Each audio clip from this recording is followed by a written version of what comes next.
शङ्करं शङ्कराचार्यं केशवं बादरायणं सूत्रभाष्यकृतो वन्दे भगवन्तौ पुनः पुनः।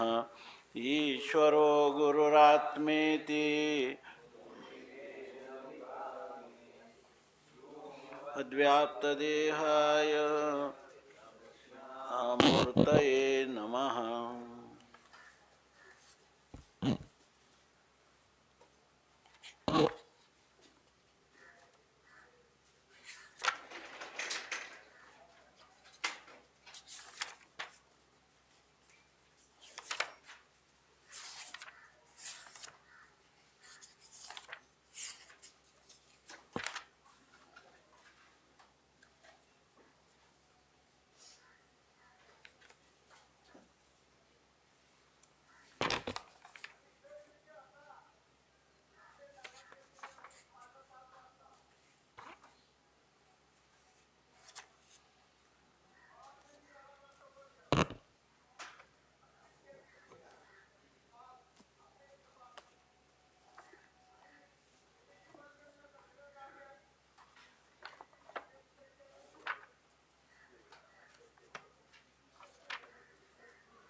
मन्मना भव मद्भक्तो मद्याजी मां नमस्कुरु मामे वैश्यसि सत्यन्ते प्रतिजाने प्रियोऽसि मे।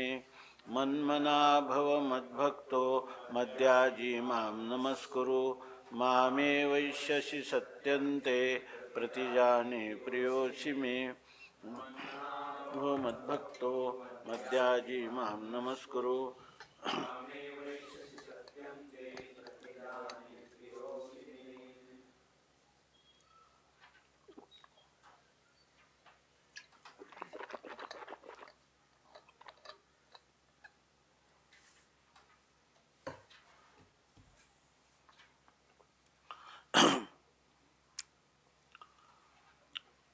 मन्मना भव मद्भक्तो मद्याजी मां नमस्कुरु मामे वैश्यसि सत्यन्ते प्रतिजाने प्रियोऽसि मे।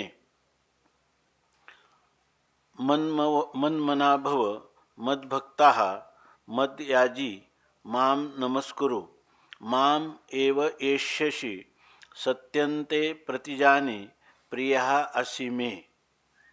अन्वय मन्मनः भव मद्भक्ताः भव मद्याजी भव मां नमस्कुरु ते सत्यं प्रतिजाने माम एवं एष्यसि मे प्रियः असि। भगवान परमात्मा अर्जुनाला सांगतात उपसंहारामध्ये परिसमाप्तीकडं या ग्रंथाची वाटचाल आहे आणि परिसमाप्तीला त्याला भगवान सांगतात सर्व गुह्यतमं भूयाः शृणु मे परमं वचः।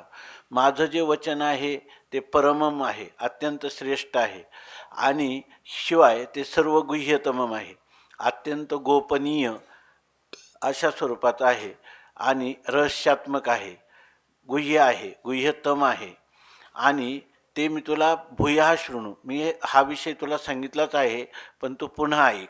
आणि सांगण्याचं कारण काय आहे या ठिकाणी याचं कारण भाष्यकारांनी सांगितलं न भयात वा न अपि अर्थकारणात। मला काही धन वगैरे तुझ्यापासून अपेक्षित आहे किंवा मला तुझी काही भीती आहे म्हणून मी तुला हे सांगत आहे गुप्य असं नाही, तर मे दृढम इष्टा अशी तू माझा अत्यंत आवडता आहेस किंवा अत्यंत प्रिय आहेस आणि ततो ते हितम वक्ष्यामी, म्हणून तुला तुझ्या हिताचे वचन मी आता सांगणार आहे। आणि ते वचन सांगताना भगवान म्हणतात की काय माझं हे वचन तू भूया पुन्हा ऐक, म्हणजे अत्यंत तत्परतेनं एकाग्र होऊन या ठिकाणी ह्या माझं जे बोलणं आहे ते तू श्रवण कर। ते बोलणं कोणतं आहे? परमम वचाह किंवा गुह्यतमम हे जे वचन आहे, हिततमम असं जे वचन आहे ते वचन म्हणजे हा श्लोक आहे. रामसुखदासजी सांगतात कधी की गीतेतले काही एक श्लोकी गीता जर काढायची झाली तर हा मनमना भव मद्भक्तो ही एक श्लोकी गीता आहे असं म्हणतात. कधी काही लोकांनी अनन्यास चिंतयन्तो माम ही एक श्लोकी गीता आहे असं सांगितलं. आणि काहींनी सर्व धर्मान परित्यज्य मामेकम शरणम व्रज हा एक श्लोकी गीता म्हणजे इतका महत्त्वाचा हा श्लोक आहे. आणि भगवंताने अगोदर सांगितलं हे गुह्यतम आहे आणि ते तू माझ्यापासून ऐक. तर त्यामध्ये सांगितलं की मनमनाहा भव, मनमनाहा म्हणजे माझ्याच ठिकाणी ज्याचं मन स्थापित केलेलं आहे किंवा माझ्याच ठिकाणी ज्याचं अंतःकरणवृत्ती स्थापित केलेली आहे असा मनमना म्हणजे माझ्याच ठिकाणी मन ठेवणारा असा तो हो. मदभक्ता हा भव आणि तू माझा भक्त हो म्हणजे माझीच भक्ती कर, माझ्याच ठिकाणी मन ठेव. मद्याजी भव आणि मद्याजी म्हणजे माझंच यजन किंवा पूजन करणारा हो. माम नमस्कुरु मला नमस्कार करणारा किंवा मलाच नमस्कार करणारा हो. ते सत्यम प्रतिजाने मी तुला ते म्हणजे तुला सत्यम प्रतिजाने सत्य अशा प्रकारचं प्रतिज्ञापूर्वक मी तुला सांगत आहे. माम एव येष्यसी तू जे आहे मी तुला सांगतो तू दुसरं कुठं जाणार नाहीस. माम एव येष्यसी माझ्या स्वरूपाला मलाच तू प्राप्त होशील. मे प्रिय अशी आणि तू मला तू माझ्या स्वरूपाला प्राप्त होशील त्याचं कारण मागं म्हटले होते की दृढ हा इष्ट अशी तो अत्यंत प्रिय आहेस. आणि इथं पण सांगतात मे प्रिय अशी तू मला अत्यंत प्रिय आहेस असं भगवान सांगतात, आश्वासित करतात. याविषयी भाष्यकार सांगतात किम तदित्याह मन्मना भव मच्चित्तो भव मद्भक्तो भव मद्भजनो भव मद्याजी मद्यजनशीला भव माम नमस्कुरु नमस्कारमपि मम एव कुरु तत्रैवं वर्तमानो वासुदेव एव सर्वसमर्पित साध्य साधन प्रयोजनो मामेव येष्यसि आगमिष्यसि सत्यन्ते तव प्रतिजाने सत्यां प्रतिज्ञां करोमि एतस्मिन् वस्तुनित्यर्थः यतः प्रियः असि मे. एवं भगवतः सत्यप्रतिज्ञत्वं बुद्ध्वा भगवद्भक्तेर अवश्यं भावी मोक्षफलम अवधार्य भगवच्चरणैकपरायणो भवेद इति वाक्यार्थ. आता भगवान म्हटले होते की तुला मी ते हितम वक्ष्यामी ते तुला मी तुझं अत्यंत कल्याणकारक असं वचन सांगणार आहे. ते श्रेष्ठ आहे आणि गुह्यतम आहे. तर किमतत ते काय वचन आहे तर याविषयी सांगतात किमतत इति आह ते वचन कोणतं आहे तर मनमना भव मच्चित्ता भव मद्भक्ता भव मद्भजना भव. हां तू या ठिकाणी माझ्या ठिकाणी चित्त ठेवणारा हो. माझ्या ठिकाणी मन म्हणजे संकल्प विकल्प तेही माझ्या संबंधाने कर. चित्ताने चिंतन जे आहे तेही माझंच कर.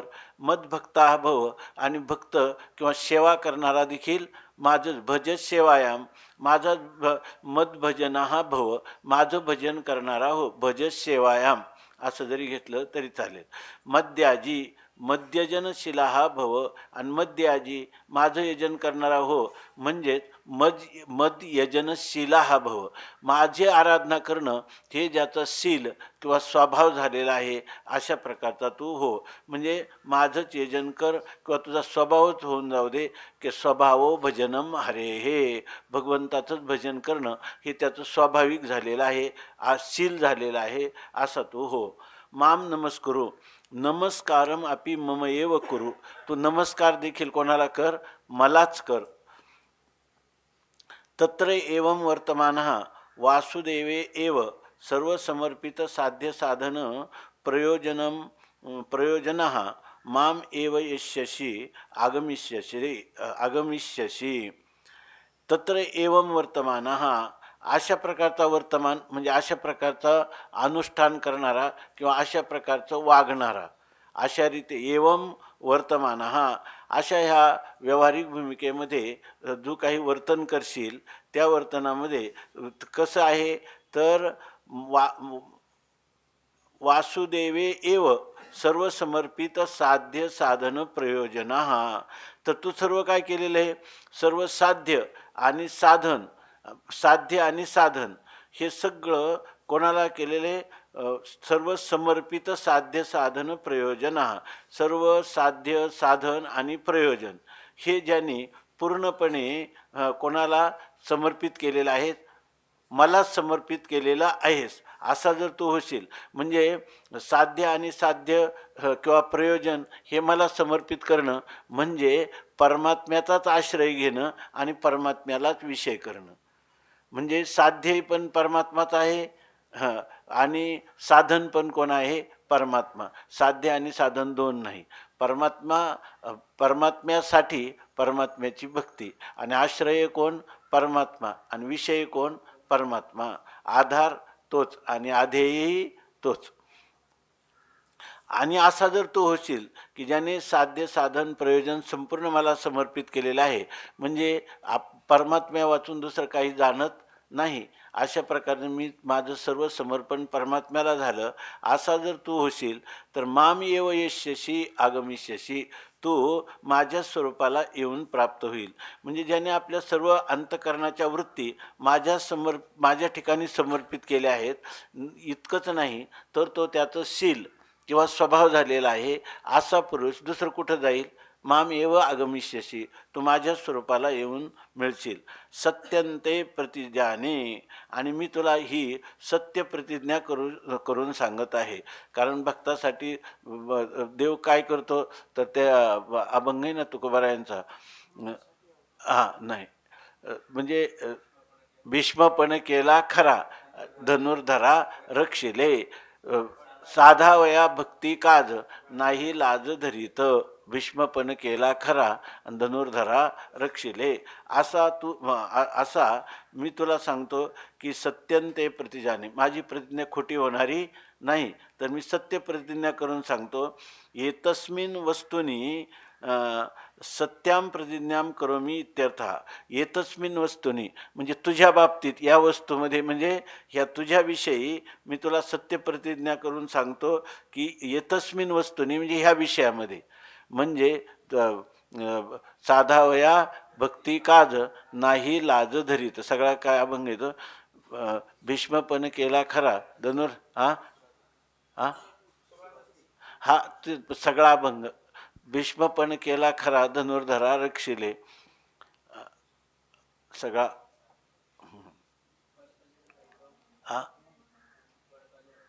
नाही प्रतिज्ञा ही आपलं सुरुवात हीच आहे साधावया भक्ती काज नाही लाज धरीत आयशी आशी शरण जावे शक्ती जीवे न वंची भीष्मपण केला खरा धनुर्धरा रक्षिले तुका म्हणे साक्ष आले नाही तो नाही तुका म्हणे साक्षा हाती तोम्या चित्ती धरियेला असं येतं तर यतः मी प्रियासी तू का मी ती प्रतिज्ञा तुझ्यासाठी का करतो तर इतस्मिन वस्तूंनी सत्यम प्रतिज्ञा करो मी ह्या तुझ्या संबंधाने मी सत्य प्रतिज्ञा का करतो तर यतः मी प्रिया अशी कारण तुम्हाला अत्यंत प्रिय आहेत एवं भगवता सत्यप्रतिज्ञत्वं बुद्ध्वा अशा प्रकारची भगवंताची जी प्रतिज्ञा आहे ती सत्य आहे असं जाणून म्हणजे माझ्या भगवंताने दिलेलं हे आश्वासन आहे किंवा केलेली प्रतिज्ञा आहे ती कधी मिथ्या होणं शक्य नाही असं जाणून भगवत भक्ते अवश्यम भावी मोक्षफलम अवधार्य आपण केलेल्या अशा भगवत भक्तीचं फल हे अवश्य आहे असा अर्जुनाने मनामध्ये निश्चय म्हणजे अर्जुनाने निश्चय करावा आणि भगवत शरणैक परायणा भवेत इति वाक्यार्थ आणि त्याने भगवत चरण परायणता म्हणजे आपलं सर्वात श्रेष्ठ साधन जर काय असेल तर भगवंताची शरणागती करणं हेच सर्वश्रेष्ठ साधन आहे आणि हीच सर्वश्रेष्ठ गती किंवा प्राप्य आहे असं भगवत शरणाईक परायणा भवेत, आणि त्याने अशा रीतीनं शरणागत व्हावं असा ह्या वाक्यार्थ असा या वाक्याचा अर्थ आहे. आता भगवान माऊली या संबंधाने सांगतात की मन्मना भव मद्भक्तो मद्याजी माम नमस्कुरु मामे वैश्यशी सत्यन्ते प्रतिजाने प्रियोशी मे.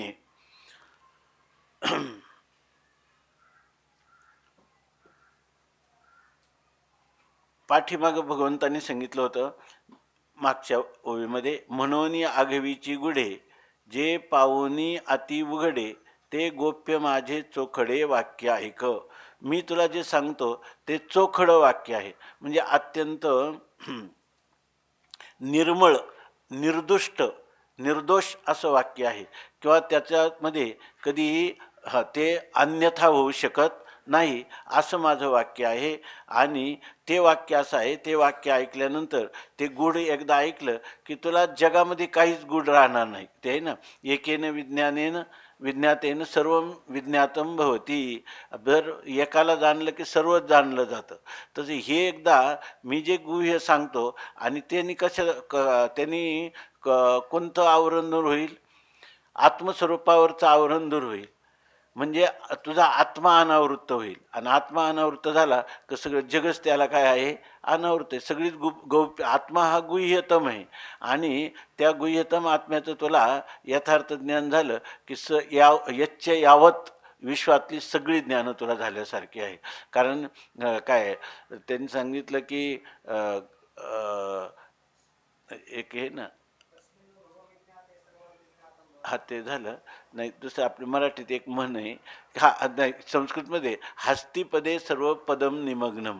हत्तीच्या पायात सगळे पाय आले, अशा प्रकारचं गोप्य आणि ते निर्दुष्ट.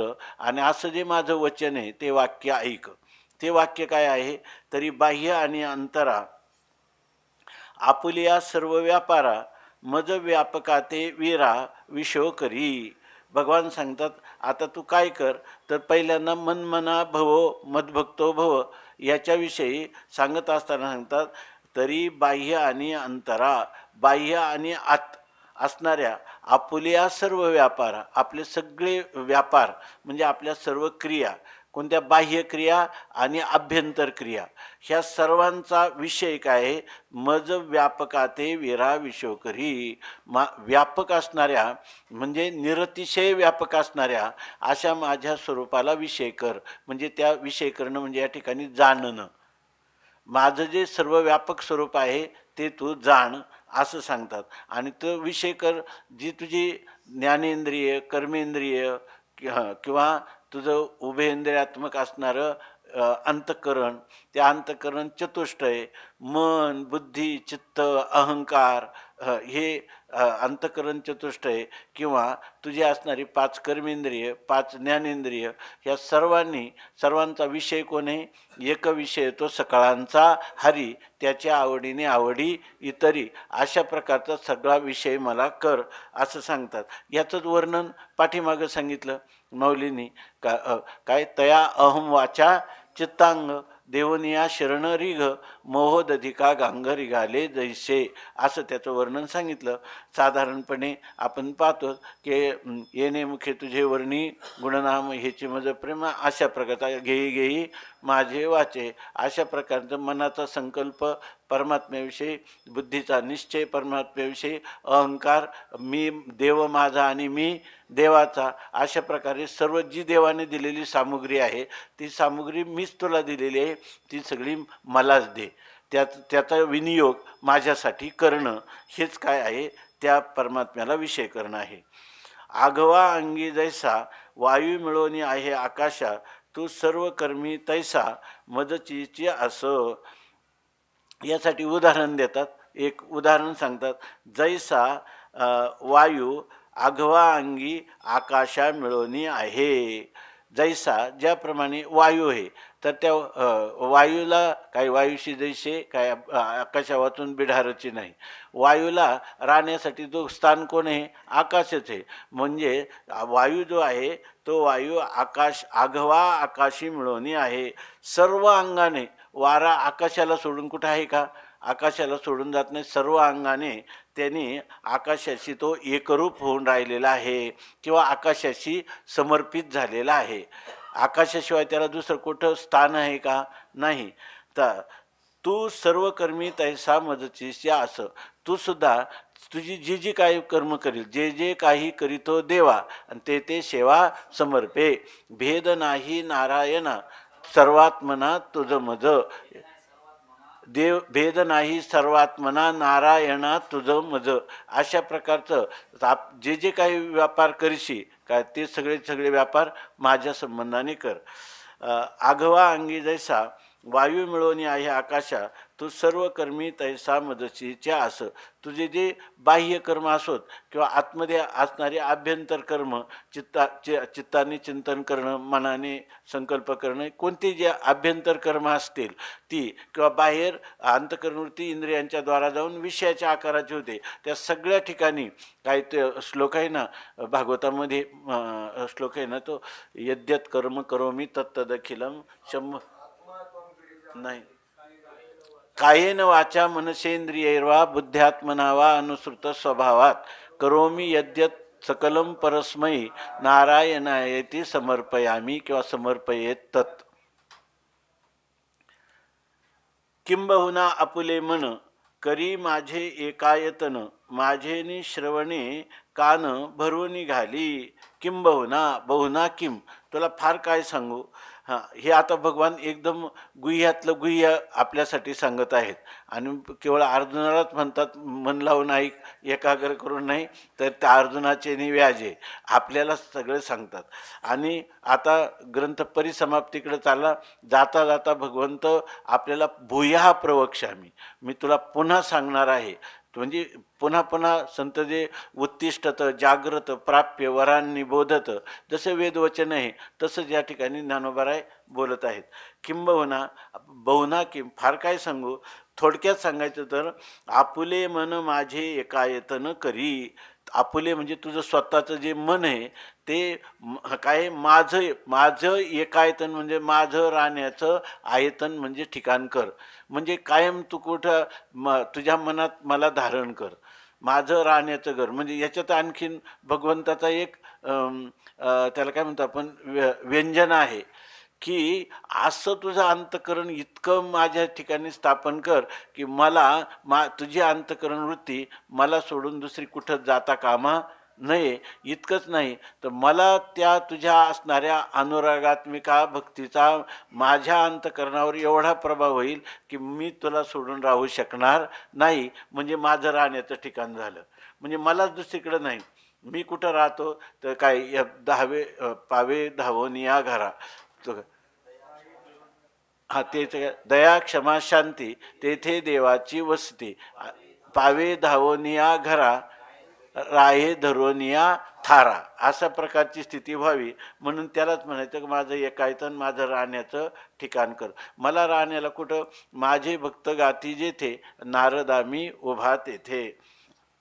अजून सांगतात माझे श्रवणे कान भरोणी घाली. मनाचं तुकाराम महाराज म्हणतात ना, संकल्प तो नाही दुजा महाराजाविन काही, याला म्हणतात की माझं एकायतन करून माझं राहण्याचं ठिकाण तू कर. आणि दुसरं सांगतात माझेनी श्रवणे कान भरोणी घाली. आणि तुझे जे कान आहे ना ते कान माझेनी श्रवणे भरून घाले, माझ्या श्रवणाने त्या ठिकाणी तू भरून घाल. म्हणजे कानाचा विषयामध्ये त्यांनी भागवतामध्ये लिहिले की भगवंताचे गुणानुवाद ऐकत असताना ते व्यासमुनी म्हणतात किंवा ते जे कोण ऋषी म्हणतात ते म्हणतात की मला हजारो कान जरी दिले तरी मला ह्या भगवंताचं गुणसंकीर्तन, लीला संकीर्तन किंवा नामसंकीर्तन, स्वरूप संकीर्तन याचं हे करताना माझ्या मनाची कधीही तृप्ती होत नाही, हजारो कानांनी जरी ऐकलं तरी. म्हणून म्हणतात की माझेनी श्रवणे कान भरून घाली. म्हणजे माझं गुणनाम किंवा माझ्या लीला यांचं संकीर्तन श्रवण करणं हे फार महत्त्वाचं आहे. आता एक मला वाटतं भागवतात गेली की त्यांनी सांगितलं इतर जे योग वगैरे तप वगैरे आहेत मी त्यात खून पण केली, पण आता ती त्याचं फार VIMP म्हणजे अतिशय महत्त्वाचं ओवी. कधी तिचा काय भाव लक्षात आला नव्हता, पण त्याच्यामध्ये त्यांनी सांगितलं की इतर जी साधनं आहेत ना, ही सगळी तप, दान, यज्ञ ही सगळी या ठिकाणी श्रवणाने ही साधनं लाजून टाकली. म्हणजे सर्वात महत्त्वाचं साधन असेल आणि त्याच्यामध्ये असणारे जे दोष आहेत, यज्ञ करताना तुमचा मंत्र तळे थोडा तरी धडची होय वेडा, दान करताना ते अपात्री गेलं, महान पर्वावर गेलं नाही. फक्त श्रवण एक असं निर्दोष आहे की जे ह्यांची सगळ्यांची पेक्षा अधिक महान फलदायक आहे, अशी होई गेली. तुझे श्रवण दोपरी हां हां एक ते चित्तशुद्धी करी, हां दुसरे जीव ब्रह्म ऐक्य करी, दोही परी उद्धारू. हां. श्रवणामध्ये काय होतं की जीव ब्रह्माचं ऐक्यही होतं आणि अंतःकरणाची शुद्धी पण होते. अजून एक ओवी आहे ती आ एक ओवी म्हणजे इतरांचं मध्ये असणाऱ्या जे काही वैगुण्य आहेत इतर साधनांचे, त्या साधनांच्या पेक्षा केवळ श्रवणाने त्यांचं सगळ्यांचं फल प्राप्त होतं आणि निर्दोष फल प्राप्त होतं, असं सांगणारी ओवी. त्याच्यामध्ये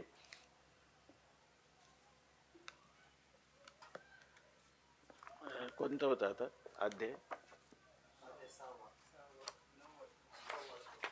हां, 96 क्रमांकाची ओळी आहे.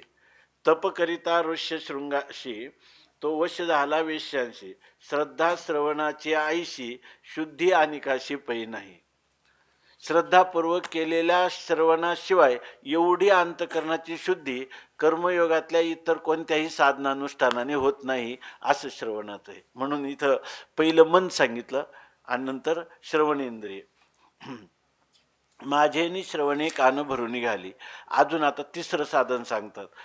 आत्मज्ञाने चोखडी, संत जे माझी रुपडी, तेथ दृष्टी पडो आवडी, कामिनी जैशी. आणखी सांगतात की यानंतर काय, याच्यानंतर सगळ्यात साधन महत्त्वाचं आहे संत संग. पण इथं काय एक एक इंद्रिय सांगतात ना, श्रवण इंद्रिय सांगितलं, मन सांगितलं, तसं इथं दृष्टी सांगतात. दृष्टी सांगतात. पण दृष्टी सांगत असताना आपल्याला आनंद दृष्टीनं कधी झाला पाहिजे, तर जे संत आत्मज्ञाने चोखडी, ऐसे जे संत माझी रुपडी, आत्मज्ञानाने शुद्ध झालेले. कारण काय, फक्त केवळ खरं शुद्धी आहे ना, फक्त आत्मज्ञानातच शुद्धी आहे. कारण दुसरं कशाने सगळ्या शुद्धी सापेक्ष आहेत, पण निरपेक्ष शुद्धी जी आहे ती आत्मज्ञानानेच होते. मग ज्यांना आत्मज्ञान झालेलं आहे आणि आत्मज्ञानाने शुद्ध झालेले असे जे संत आहेत, आणि ते सांगताना भगवान ते संत म्हणजे माझ्याहून कधीही त्यांच्यामध्ये भेद पाहू नये. देवते संत देवते संत निमित्त त्या प्रतिमा, म्हणून संत हे माझी रुपडी आहेत. आणि त्यांच्याकडं किती दृष्टी पडो आवडी, संत भेटले असताना माणसाला किती आनंद. तो काय माऊलीचा अभंग आहे का, संत भेटती आजी मज, त्याने मी झालो चतुर्भुज, दोन्ही बुजा स्थुळी सहज, आणि दोन्ही सूक्ष्मे वाढिनल्या, आलिंगने सुख वाटे, प्रेम चिदानंदी घोटे, हर्षे ब्रह्मांड उतटे, समूळ उडे मी उडे कवठे, समूळ उठे मी पण, असं सांगतात. ह्या आता निरोप आहे. माणसाला जर कधी पाहायचं झालं की आपल्या जीवनामध्ये कोणतीही शंका आली, तर बस थोडक्यात, किंवा ज्याच्या जीवनाची सायंकाळ झाली आणि आता त्याला थोडा वेळ राहिले, एक तास उरला खटवांग रायाशी, त्याने फक्त मन मना भव मत बघतो भव ह्या श्लोकाचं चिंतन करावं आणि त्या अनुष्ठानाकडं अधिक भर द्यावा. तर आता त्याच्यानंतर सांगतात की आत्मज्ञाने चोखडी, संत जे माझी रुपडी. संत देवापासून यत्किंचित सुद्धा भिन्न नाही. उलट त्यांनी सांगितलं की संतांच्या विषयी तुकाराम महाराजांचं तर केवढं मोठं सांगणं आहे की करिता देवार्चन, घरा आले संतजन, देव देव देव सारावे परते, संत पुजावे आरते, असं सांगणं. शालिग्राम विष्णू मूर्ती, संत होका भलते हाती. शालिग्राम जो आहे त्या विष्णू मूर्ती आहे, पण संत तर कोणत्याही जातीतले असो, तर ते काय आहे, भगवंताचं स्वरूप आहे. शालिग्राम संत होका भलते याती, ते सुद्धा काय आहे, माझंच स्वरूप आहे. आणि तुका म्हणे संधी ना, अगदी वैष्णवांची मानली. आणि त्याच्यातही जास्त काय आहे, एक वैष्णव नाही, वैष्णवांचा समुदाय भेटला तर त्याला आपल्या जेवण झोप आपल्या स्वतःचं देहाचं सुद्धा भान राहू नये एवढं. म्हणून म्हणतात संत जे माझे रुपडी ते दृष्टी पडो, त्यांच्या दृष्टीला पडले की इतका आनंद व्हावा की जैशी कामिनी आवडी. जसा एखादा कामुक पुरुष असतो, विषयासक्त पुरुष, त्याला जशी स्त्रीची आवड असते त्याच्या तशी आवड आपल्याला संत भेटीत झाली पाहिजे. हे कारण आजी बरवे झाले माझे माहेर भेटले, डोळा देखिले सज्जन भाग निवारीला सीन. धन्य झालो आता क्षेम देवनिया संता, इच्छेचे पावलो तुका म्हणे धन्य झालो. अशा प्रकारचं सांगतात. काय आहे की आपण जेवढ्या जेवढ्या प्रक्रिया आणि मागचे पुढचे संदर्भ, पुराणातले संदर्भ, याच्यापेक्षा जीवन जगण्याचं थोडक्यात जे उपाय म्हणजे आपल्याला संक्षेपामध्ये ज्या महत्त्वाच्या गोष्टी आहे ह्या आपल्यासाठी जर आपण पाहिल्या तर आपल्याला सुद्धा एकदम काय सुगम आहे परमार्थाचा मार्ग. कारण मार्मिक हे भगवंतांनी सांगितलं हे गुह्यतमम आहे. आणि हेच नेमकं विसरतो. वास्तव हे गुह्यतमम काय आहे हे काय आता आपल्याला माहीत नाही का काय. पण याला गुह्यतम बहुतेक ह्या कारणाने म्हणलं सगळ्यांना माहीत पण कोणीच करण्यात प्रवृत्त होत नाही, त्यामुळे ते गुह्यच राहिलं ना, म्हणजे गुह्यच झालं ना. सगळ्यांना माहीत असूनही तर फलप्राप्तीसाठी कोणी साधनावर आरूढ होत नाही, आणि ते आम्ही तुम्हाला सांगतो याचा अर्थ गुह्यच प्रगट करतो ना. नाही तर आत्मवस्तूच्या विषयी माझं गेलं आता लक्षातून, आत्मवस्तूच्या विषयी निरूपण करणाऱ्या निवृत्तीनाथ महाराजांना माऊली काय करतात, अपयश देतात. आत्मवस्तूचं निरूपण करून मला तुम्ही अगोदर आपल्या प्रतिनिधित्व करतात अज्ञानाचं, तेव्हा म्हणतात ते काय हाती देऊ वाचेच्या किंबहुना श्रीनिवृत्ती ठेविलो असो जय स्थिती, ते काय हाती देऊ वाचेच्या. या ठिकाणी हे हा ते ऋण नाही, ते दुसरी ओळी आहे तर त्याच्यामध्ये निवर्तितव नाही हे असं इथं म्हणतात. आणि निवृत्तीनाथ महाराजांना काय देतात, अपयश देतात. काय अपयश देतात की निवर्तितव नाही मा निवर्तवी हा काही कैसा बैशी ठाई निवृत्ती नामाच्या. निवृत्ती करायला काय होतं, तुम्ही निवृत्ती तुमचं नाव ठेवलं, तुम्ही माझं अज्ञान निवृत्त केलं का, अज्ञान नित्य निवृत्तच आहे म्हणून तुम्ही निवृत्त आहे. बरं माझं स्वरूप प्राप्त करून दिलं तर माझ्या स्वरूपाचं अज्ञानच कधी नाही, स्वरूपाचा विसरही कधी नाही. दोन्ही मुद्द्याचं खंडन केलं ज्ञानोबरायांनी. आणि मग माझं स्वयंप्रकाश स्वतःसिद्ध स्वरूप ते प्राप्त करून दिलं म्हणता येत नाही, अज्ञान निवृत्त केलं असं म्हणता येत नाही, असं अपयश दिला ऐकी नाही. आणि पुन्हा आपल्याला मात्र असं सांगतात की काय श्रीगुरु सारिखा असता पाठी राखा आणि इतरांचा लेखा कोण करी, ऐकी नाही राजाची कांता काय भिक मागे असं सांगतात. किंवा श्रीगुरु वाचून दुसरं काय, श्रीगुरु वाचून संसारी तारक नशेची निष्ठंक आन कोणी, असं ऐकी नाही. मग आता या ठिकाणी ज्याला अज्ञान जर स्वीकारलं तर त्याला श्रीगुरु वाचून दुसरा कोणीही तारक नाही. ही ज्ञानोबरायांची ती भाषा आहे, ती स्वतःसिद्ध स्वरूपाचं यथार्थ संशय विपर्यरहित ज्ञान झाल्यानंतर ते म्हणतात. ती एक विशिष्ट प्रतिभानुभूती आहे, ऋतंभरा प्रज्ञेची असणारी ती अनुभूती आपल्या श्रीगुरूंच्या पुढं आत्मनिवेदन रूपाने सांगत आहेत. आणि तर तुम्हाला आम्हाला जेव्हा सांगतात तर आपल्याला मात्र असं सांगतात, आत्मज्ञाने चोखडी संत जे माझी रुपडी, तया तेथ दृष्टी पडो आवडी कामिनी जैशी.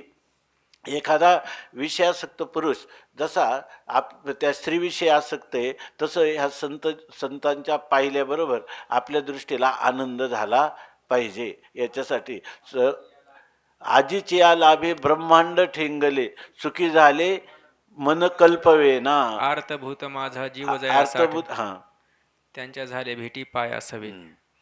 माझा जीव जोपर्यंत आजपर्यंत आसुसलेला होता त्या संतांच्या भेटीसाठी, आणि ते मला संत भेटले आज.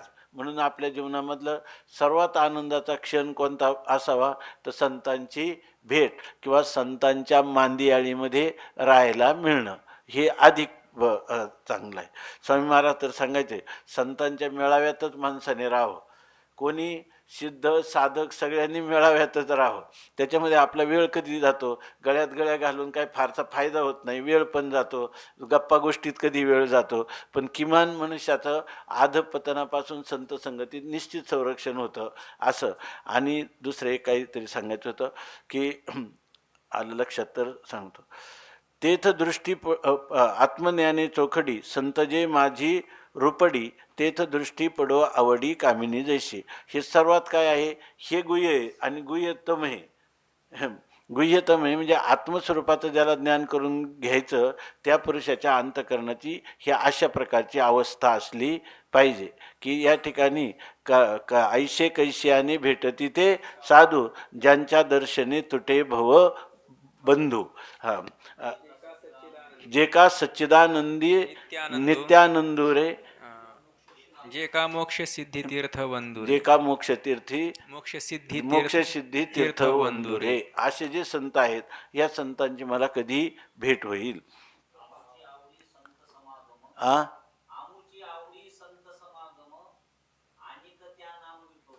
आमुची आवडी संत समागम आणि त्या नाम विठोबाचे. याच्यावर कालच आपण थोडं चिंतन केलं की खरी आवडी संतांची आवडी आहे, पण संत दुर्मिळ आहेत म्हणून ते काय आपल्याला रस्त्यावर पडलेले नाहीत. अशा वेळेला शास्त्राने आपल्याला असं एक साधन सांगितलेलं आहे की त्यांनी भगवंताचं चिंतन करावं, नामस्मरण किंवा ध्यान आणि प्रार्थना हे त्याला साधन आहे. आणि त्याच्यामुळं देववशे चित्ती त्याची घडावी संगती, आयशे आवडते मना देवा पुरवावी वासना. संत संगती मिळण्यासाठी देवाची प्रार्थना हा एक उपाय आहे. आणि देवाची प्रार्थना फलीभूत कधी झाली म्हणायची तर संत संगतीचा लाभ झाला की समजायचं बिडवई भेटला पांडुरंग. मी सर्व वस्तीचे वसवटे, माझी नामे जिये चोखटे, तिये जीवा यावया वाटे, वाचे चिया लावी. आता म्हणतात मी सर्व वस्तीचे वसवटे.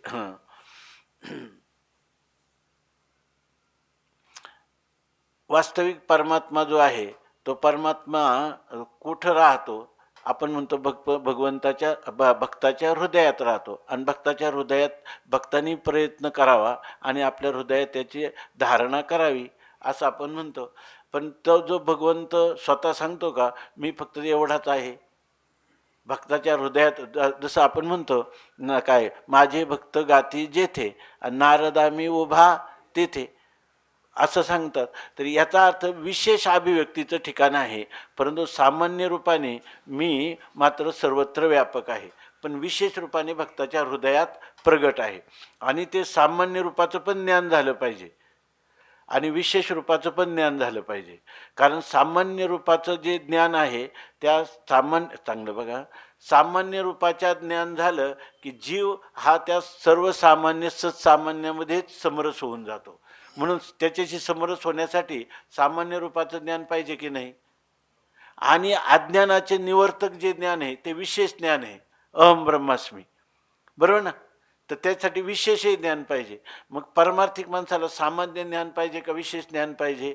परमार्थिक माणसाला अज्ञानाचं स्वरूप कळण्यासाठी सुद्धा अज्ञान निवृत्तीपर्यंत सामान्य स्वरूपाचं ज्ञान पाहिजे आणि विशेष स्वरूपाचं अज्ञान सुद्धा त्याला निवृत्त करायचं असेल किंवा त्या अज्ञानाचं सत्ता किंवा त्याचं अनिर्वचनीय तो समजून घ्यायचं झालं तर सामान्याशिवाय विशेषाची सिद्धीच होत नाही. म्हणून आपल्याला सामान्य आणि विशेष असलं पाहिजे. कारण विशेष मावळल्याशिवाय सामान्य स्थिती होत नाही, विशेष मावळल्याशिवाय. आणि विशेष कळल्याशिवाय परमार्थाचा मार्ग चोखाळता येत नाही. आपलं सामान्य कळल्याशिवाय परमार्थाचा मार्ग चोखाळता येत नाही आणि विशेष कळल्याशिवाय अज्ञानाची निवृत्ती पण होत नाही. कारण हे जे सगळं देवोहम हे विशेष ज्ञान आहे, त्या विशेष ज्ञानाच्या निवृत्तीसाठी अहम ब्रह्मास्मी हे विशेष ज्ञान व्हायला पाहिजे, आहे की नाही. म्हणून हे सगळं लागतं. काय लागतं, जे पाहिजे ते सगळं त्याच्याजवळ असलंच पाहिजे भांडवल. परंतु इथं भगवान सांगतात मी सर्व वस्तीचे वसवटे, मी सगळ्याच वस्तीमध्ये राहण्याचं वसवटं म्हणजे माझं स्थान आहे. मी नशा येरवी काय मी नसे ऐसा कवन ठाव असे, अर्जुना मी नसे ऐसा कवन ठाव असे, परी प्राणियांचे दैव कैसे जे न देखती माते. मी तर सर्वत्रच व्याप्त आहे, परंतु हे जीव मात्र पाहत नाहीत. म्हणून म्हणतात मी सर्व वस्तीचे वसवटे. मी सगळीकडे व्याप्त आहे, पण सर्व व्यापक परमात्म्याला पाहता येतं का? सर्व व्यापक परमात्मा, आतींद्रिय परमात्मा, आणि तो आपण म्हणतो बुद्धिगम्य आहे, परंतु ती बुद्धीसुद्धा किती विशुद्ध लागते. आणि तो खरा बुद्धीचा तरी विषय आहे का? नाही म्हणे. पण ते प्रमाणाने बुद्धीला जे ज्ञान होतं ते प्रमाण तरी परमात्म्यापर्यंत पोचवतात का? तो सुद्धा कोणाही प्रमाणा ओ निधी मा असा परमात्मा आहे. म्हणजे ते जे सामान्य स्वरूप आहे ते खरं निर्विशेष आहे, निरुपाधिक आहे, आणि ते अप्रमेय आहे. अप्रमेय आहे, कशालाच ते विषय होत नाही असं ते स्वरूप आहे. परंतु आहे मात्र सर्व वस्तीचे वसवटे. सर्व जगत, सर्व वस्ती म्हणजे सर्व पदार्थ, त्या देश काल वस्तू सगळ्यांचं अधिष्ठान कोण आहे?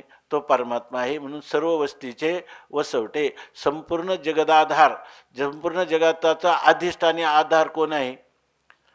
सगळ्या जगाचा आधार आणि अधिष्ठान कोण आहे? परमात्मा आहे. म्हणून सर्व वस्तीचे वसवटे. आधार पण तोच आहे आणि अधिष्ठान पण आहे. सामान्य रूपाने काय आहे? आधार आहे, आणि विशेष रूपाने काय आहे? अधिष्ठान आहे. असा तो आहे. परंतु असा जो परमात्मा, इथं ज्ञानोबरायांची भाषा आहे, परंतु माझी नामे जिये चोखटे तिये जीवा यावया वाटे. ते म्हणतात मी सर्व व्यापक आहे, परंतु सर्व व्यापक असं माझं दर्शन सहसा कोणाला होत नाही, किंवा माझं ते जे दर्शन आहे ते दर्शन प्राप्त होणं अत्यंत कठीण आहे. तुम्हाला लगेच सांगितलं की तुम्ही सर्व व्यापक ब्रह्म आहे, तुम्हाला ब्रह्माचं ब्रह्म आहे असं त्वापादक आवरण दूर झालं. पण आभानापादक आवरण दूर करताना जे तत्वमसी महावाक्य सांगितल्यानंतर अहम ब्रह्मास्मी इत्याकारक वृत्तीमध्ये प्रतिफलित झालेलं विशेष चैतन्य ते अज्ञानाचं नाशक आहे. पण अहम ब्रह्मास्मी अशी विशेष वृत्ती होते का? ती होते असं नाही. याचं कारण जे काही अतिंद्रिय पदार्थ आहे त्याचं ग्रहण कोणत्या इंद्रियाला होत नाही, आणि ते केवळ गुरुगम्य ठाव आहे. नंतर अधिकारी पुरुषाला ते होत असतं. ह्या सगळ्या गोष्टी जुळून येत नाहीत. परंतु त्याला एक सोपं गोष्ट ज्ञानोबा बघा, वाटलं तर सांगा किंवा दुसरं सांगा. तर याच्यामध्ये ज्ञानोबाराय म्हणतात की मी सर्व वस्तीचं वसवटं, मी सगळ्यांचं राहण्याचं स्थान आहे, परंतु माझी नामे जिये चोखटे. इथं वास्तविक असं आहे, ज्ञानोबारायांचं एक प्रमाणे जर आठवलं तर सांगा, नामाचा अर्धांश नाही तेथे. तत्वमसी महावाक्याचा उपदेश नामाचा अर्धांश नाही तेथे. ज्ञानोबारायांनी असं सांगितलं की तत्वमसी महावाक्य हे एक नामच आहे ना, आणि रामकृष्ण हरी हे एक वाक्यच आहे. हे एक वाक्यच आहे. चांगलं बघा, मग हे वाक्य आहे तर दोन्हींचं एकच आहे की नाही? दोन्हींचं महात्म्य एकच आहे. जर तुम्ही रामकृष्ण हरी याचाही अर्थ तत्वम अशी असा करत असाल आणि तत्वमसी महावाक्य तुम्ही सांगता, तर मग याच्यामध्ये ते काही त्याला ज्येष्ठ कनिष्ठ तर काही मानता येणार नाही, फार तर समान माना. पण ज्ञानोबाराय सांगतात नामाचा अर्धांश नाही ते नावाचा अर्धा अंश सुद्धा त्या ठिकाणी नाही. कोणत्या? तत्वमसी वाक्याचा वाक्यामध्ये तुम्ही जे उच्चारण करता, आपला इष्ट मंत्राचा जप म्हणा काही, तर ते नामाचा तिथं अर्धांश नाही. आणि खरोखरच नाही जर बारकाईने सांगितलं. स्वामी महाराज म्हणायचे हे इतकं कसं लिहिलंय? स्वामी महाराज अर्थवाद नव्हते म्हणत. स्वामी महाराज म्हणायचे अरे सरळ सरळ आहे ना, की याच्या ठिकाणी तुम्हाला भागत्याग लक्षणा करता की नाही? भागत्याग लक्षणा करताना अर्धा घेताना अर्धा त्याग करता की नाही? म्हणून त्यांनी सांगितलं. तसं रामकृष्ण हे सोलिओ आहे, निरस आहे. त्याचं करायची का काही वाच्यार्थ आणि लक्षार्थ? नाही, तुम्ही म्हणाल वाच्यार्थाने, वाच्यार्थही करू नका, लक्षार्थही करू नका, फक्त रामकृष्ण हरी म्हणा. त्याच्या ठिकाणी ते वस्तू महात्म्य आहे त्याचं, ऐक नाही. म्हणून एवढं त्याचं महत्त्व आहे. तर इथं सांगतात की जे मी सर्व वस्तीचे माझं व्यापक स्वरूप आहे, ते व्यापक स्वरूप बुद्धीला ग्रहण होणं कठीण आहे. किती जर म्हटलं तर बहुनाम जन्मनाम अंते ज्ञानवान माम प्रपद्यन्ते असंच म्हणावं लागतं. वास्तेच्या परी महापरिगता ती कोटीवरी प्राप्तीच्या पहिलं तरी वेपाईला निघे. पण एक गोष्ट करतं, माझी जे चोखटे नामे, जी माझी अत्यंत शुद्ध नाम आहेत, म्हणून त्यांनी सांगितलं नाम आणि नामी याचा काय आहे, अभेद आहे. परवा गुरुवर्य प्रतस म्हणे चंद्रशेखर महाराजांनी फार गोड सांगितलं याच्यामध्ये. तर हे नामाचं असं आहे की नामातलं नाम जरी घेतलं, समजा चिंच नाव घेतलं तर काय आपल्याला लगे तोंडाला पाणी येतं की नाही, म्हणजे काही ना काही अनावृत होतं, पण म्हणजे त्याच्यात आवरण जातं. वास्तविक प्रत्येक पदार्थाला आवरण आहे ना, प्रत्येक पदार्थ आवृत्त आहे. आता चिंच आहे, काय तोंडाने बोललं म्हणजे काय चिंच खाल्ल्याचं तृप्ती होणार आहे का तुम्हाला? आंबट चव लागली का तुम्हाला? पण तोंडाला पाणी आलं की नाही, तेवढा अंश त्याचा काय आहे, पण पूर्ण अनावृत्त नाही. चिंच शब्दाचा प्रयोग केला तर पूर्ण अनावृत्त नाही, पण अनावृत्त आहे, पण ज्या ते तोंडाला पाणी येतं तेवढ्या अंशात. पण ज्या वेळेला तुम्हाला हे नाम आणि नामीचा अभेद, नाम हे पूर्णपणे अनावृत्तच आहे, ते आवृत्तच नाही. त्यामुळं रामकृष्ण हरी म्हटलं की तुम्हाला त्याचा अर्थ काय आहे, अनावृत्तच आहे. त्या अनावृत्त पदार्थाचे तुम्हाला सहज लक्षात आलं ना, त्यांनी सांगितलेलं मला जे कळलं ते, तर ते अनावृत्त असल्यामुळं नाम आणि नामीचा जो अभेद आहे त्याच्यामध्ये चिंच पदार्थ आणि चिंच हे नाव, बरोबर आहे ना, यांच्यामध्ये ही इतकं अनावृत्तत्व नाही. पण राम आणि रामाचं नाम आणि रामाचं स्वरूप हे इतकं अनावृत्त आहे की राम म्हणल्याबरोबर रामाचंच, म्हणजे रामाचंच तुम्हाला साक्षात्कार होईल. दुसरं राम म्हणता रामची होई जे, पदी बैसोनी पदवी घेईजे, आयसे सुख वचनी आहे, विश्वासे अनुभव पाहे, असं सांगितलं. रामरसाची या चवी आन रस रुचती केवी, तुका म्हणे चाखोनी सांगे, मजा अनुभव आहे अंगे, असं म्हणतात. मी सर्व वस्तीचे वसवटे, माझी नामे जे चोखटे, ते जीवा यावया वाटे, वाचेच्या लावी. आता हे साधन कर वेदामध्ये पण त्यांनी सांगितलं. एक भगवन नाम महिमा आणि प्रार्थनांक म्हणून यांनी काढलेलं. इतकं त्यांनी वेदामध्ये नामाचं कसं महत्त्व आलेलं आहे याच्याविषयी खूप मोठा शास्त्रार्थ काही काही महात्म्याने केलं, ते अनेक लेख आहेत, तर त्याच्यामध्ये केलेलं आहे. तर त्याच्यामध्ये सांगतात की मी सर्व वस्तीचे वसवटे, माझी नामे जी चोखटे. माझी जी नावं आहेत शुद्ध आहेत.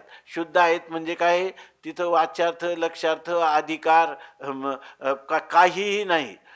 नामाचा अधिकारी कोण आहे, ज्याला नाम घ्यावं वाटतं तो नामाचा अधिकारी. सर्व सर्व सर्व सुखाचा, पूर्ण ब्रह्मसुखाचा अधिकारी नाम त्याला करून ठेवतं. म्हणून सांगतात माझी नामे जे चोखटी, शुद्ध स्वरूपात असणारी माझी नाव आहे. इथं चोखटी नामे का म्हटलेलं आहे,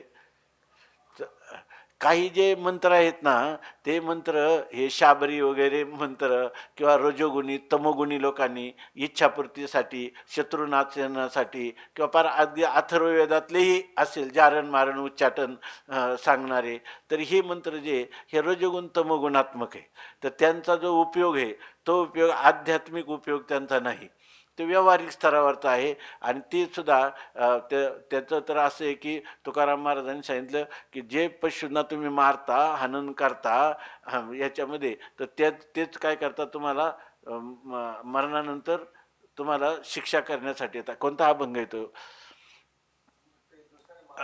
हा नाही तो, हा तो मांस खाता हौस करी, जोडोनी वैरी ठेवीला, असा आहे. पण हे जे मंत्र आहे ना, काय आहे, सुखाची आणि ज्ञानाची अभिव्यक्ती.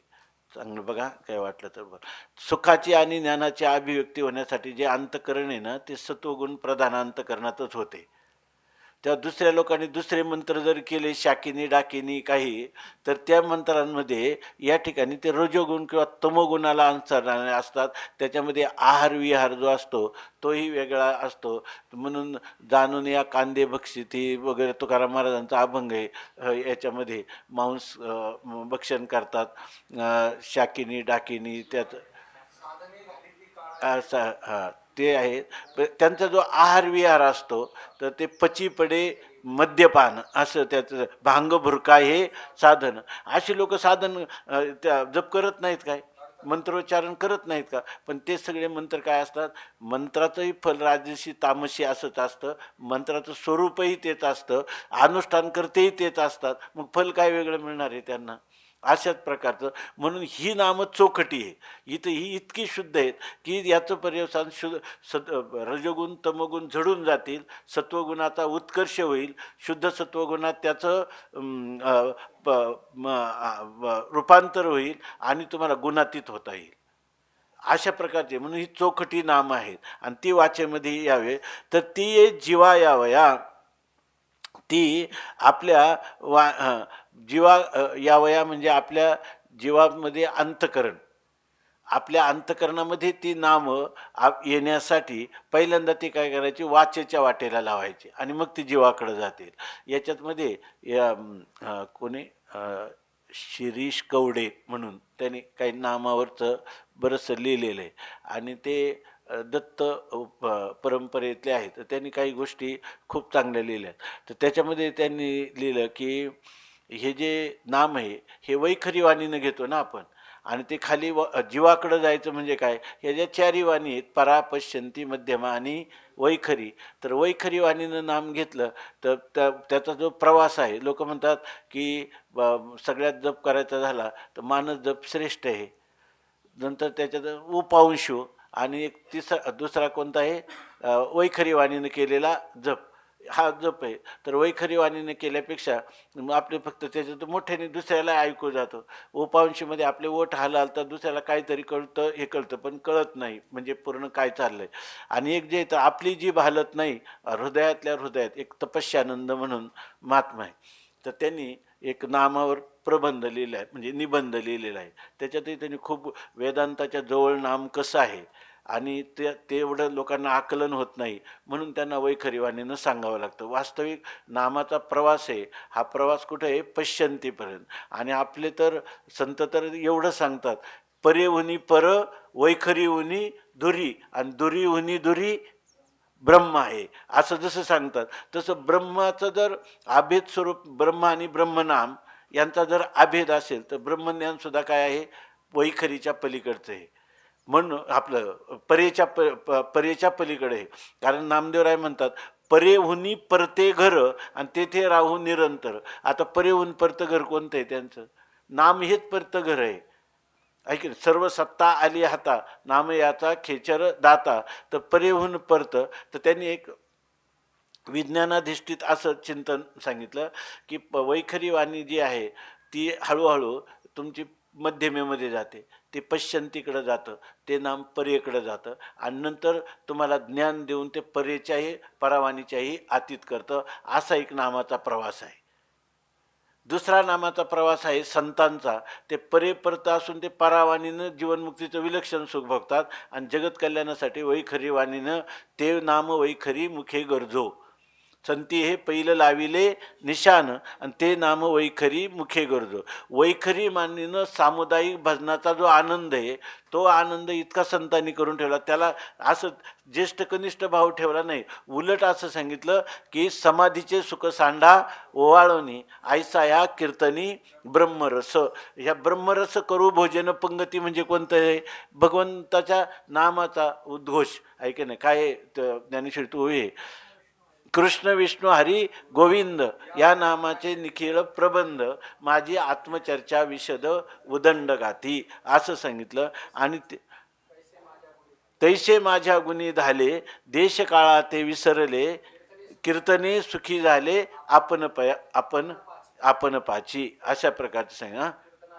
कीर्तनाचे निनटनाचे नाशिले व्यवसाय प्रायश्चिताचे, जे नामची नाही पापाचे ऐसे केले.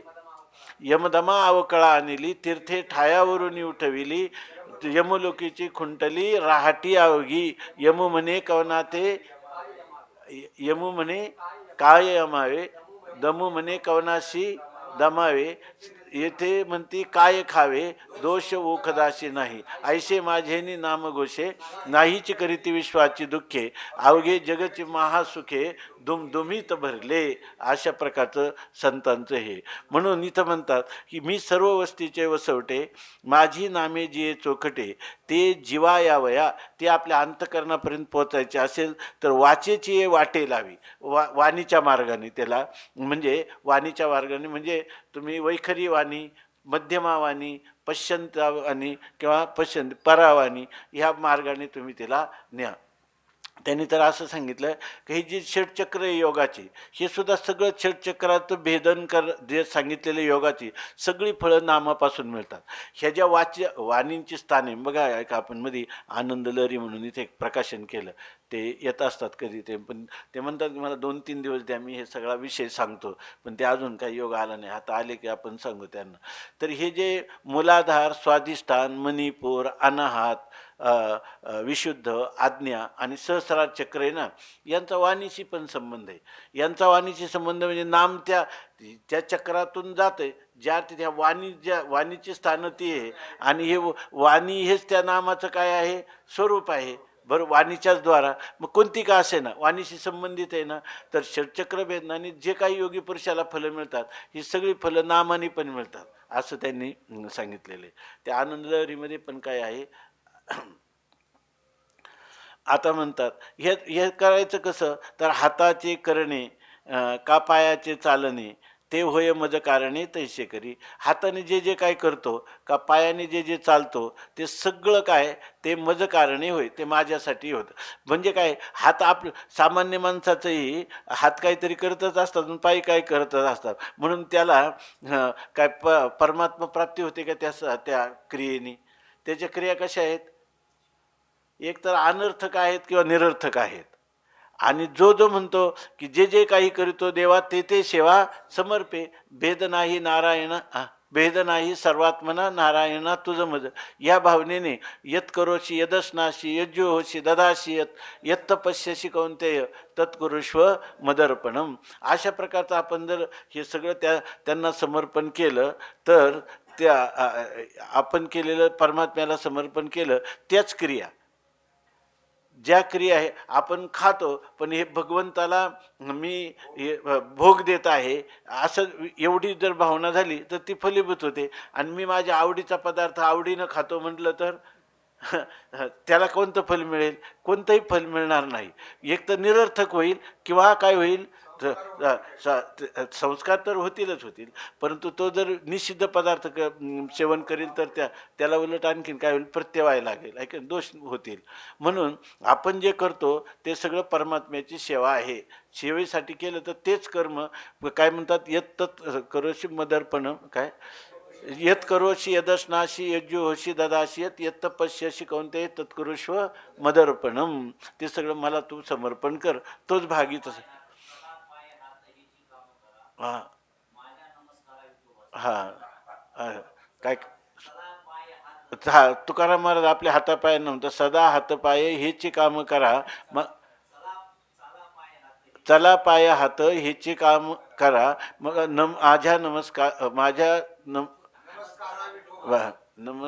नमस्कारा माझ्या विठोबाशी, परमात्म्याला नमन करा, नमस्कार करा असं सांगतात.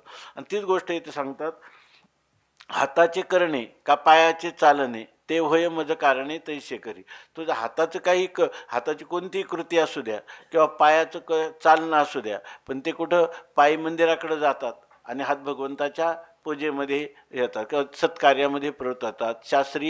शास्त्रांनी जे सांगितलं ते विहित करण्याकडे प्रवृत्त होतात. आणि विहित करण्यामध्ये म्हणजे केवळ कर्मकांडात्मक नाही, तर त्या ठिकाणी किंवा इंद्रियांच्या अधिष्ठात्री देवतेला संतुष्ट करण्यासाठी नाही, तर सर्वात्मा असणारा जो परमात्मा आहे त्या परमात्म्यासाठी ह्या क्रिया करतात. आणि त्यामुळं जे जे कर्म करतात ते कर्म कोणाला समर्पण होतं, परमात्म्याला समर्पण होतं. तैसे करी, असं करा असं म्हणतात. इतकंच नाही तर यज्ञ वगैरे जे करतात ते सुद्धा माझ्यासाठीच करतात. त्याचं एक तुकोबारांचा अभंग आहे, यज्ञभूतांच्या पाळना भेदकार्य कारण, पावावया उपासना ब्रह्मस्थानी प्रस्थान. पुढं काय, हा एक परी पडिले भागी, फळ बीजाचे अंगी, धन्य तोची जगी आदी अंत सांभाळी. आवश्यक तो शेवट आवश्यक तो शेवट येरावगी खटपट. काय चालो जाणे वाट विरळा ऐसा एखादा. आणि शेवटचं चरण आहे तुका होनी निराळा क्षराक्षरा वेगळा तुका होनी निराळा पाहे निगम काळा आणि बोले विठ्ठल प्रसादे. तुकोबार गुलाबराव महाराजांनी रुक्मिणी स्वयंवर म्हणून एक लिहिलेले, त्याचं नाव दुसरं एक दिले, त्याचं नाव आता एकदम म्हणजे केवळ अद्वैत प्रतिपादक असं त्या रुक्मिणी स्वयंवराचा काढला. आणि त्याच्यामध्ये सर्वात महत्त्वाचा हा अभंग दिला आहे की ह्या अभंगाचं चिंतन म्हणजे हा संपूर्ण ग्रंथ आहे माझा, असं असं बाबाजी महाराज पंडितांनी कोणतरी लिहिलेलं आहे. पुंडलिक वरदा हरी विठ्ठल श्री ज्ञानदेव तुकाराम ज्ञानेश्वर महाराज की जय. ज्ञानदेव तुकाराम ज्ञानदेव तुकाराम ज्ञानदेव तुकाराम ज्ञानदेव ज्ञानदेव तुकाराम ज्ञानदेव तुकाराम ज्ञानदेव तुकाराम ज्ञानदेव तुकाराम ज्ञानदेव तुकाराम ज्ञानदेव तुकाराम तुकाराम तुकाराम तुकाराम पुंडलिक वरदा हरी विठ्ठल श्री ज्ञानदेव तुकाराम मौली ज्ञानेश्वर महाराज की की जय. गोपाल कृष्ण भगवान की जय.